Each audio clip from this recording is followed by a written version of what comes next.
Hello and welcome to this week's chapel. It's Tuesday the 9th of June. I hope you're all well and able to get out in some of this sunshine today. Well, we've had some brilliant chapels, haven't we, in the past, led by students. I love the ones that you guys lead. They're always really fun, they're always really challenging and really thought-provoking. And we've had quite a few that have been led by you all on the subject of racism. So I know this is something that we're all bothered about, that we're all disturbed by. We can't help be horrified, ashamed, disgusted by the footage of the police officer kneeling on a young man's neck, George Floyd, which effectively led to his death. And we can't let those emotions we felt not change us, or not let them guide us all into having a voice. One thing I'm always struck by is the young person's voice, your voice, particularly actually at Bethany, and the chapels we have give you such an opportunity to work out your voice, to speak your voice, and for us to hear it. The chapels you lead, as I've said, are often the most thought-provoking and challenging. And I really look forward to a time when we can have those again, where I can hear your voice again in chapel. You've certainly taught me a thing or two. So we've had some brilliant chapels led by you on racism, and I know this is something that bothers all of us. I've struggled with what to say because actually, do you know what? I'm worried about getting it wrong.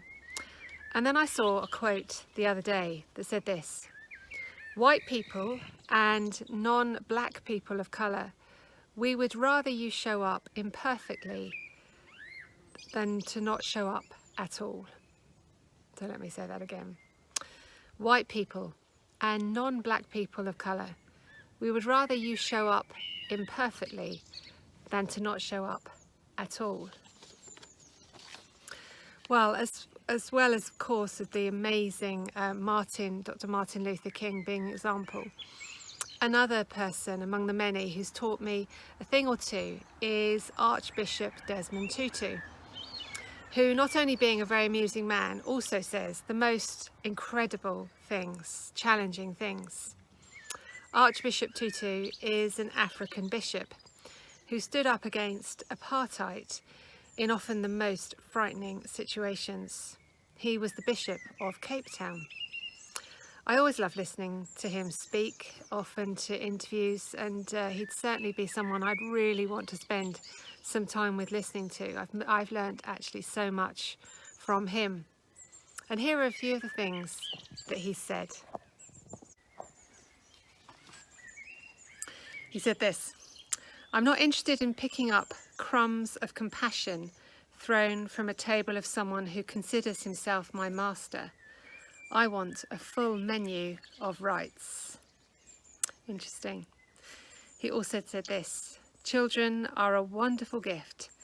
They have an extraordinary capacity to see into the heart of things and to expose sham and humbug for what they are."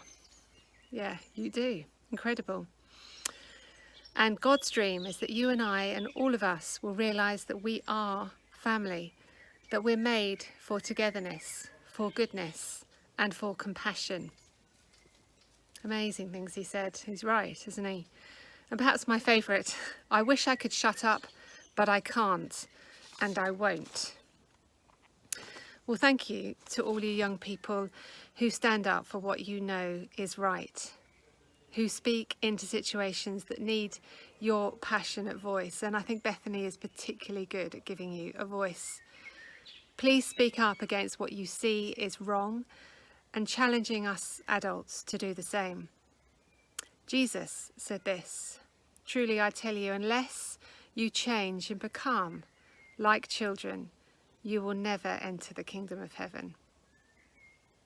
That's how much Jesus valued and loved the voice of young people, their voice, the ability to kind of just speak without all the trappings of being an adult, without all the things that get in the way. Jesus also, of course, spoke with all, welcomed all, loved all, and taught us to behave in the same way. His example is the one to follow. He spoke out against injustice and when people mistreated each other. Jesus spoke up for the marginalised, the oppressed, the poor, the broken-hearted. May we all learn to do the same. Amen.